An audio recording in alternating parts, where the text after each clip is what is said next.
Nandito tayo sa mansion ko para tayo. Kung hindi ka pa nakapagbakas, magbakas ka na dyan para malaman mo, sisikat ka rin balang araw. Malay mo, ikaw, isa ka rin sa mga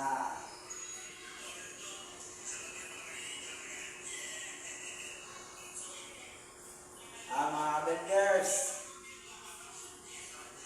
Dito tayo sa mansion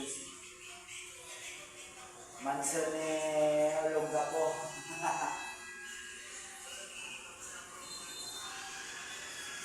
Okay na, magbakas na kayo dyan.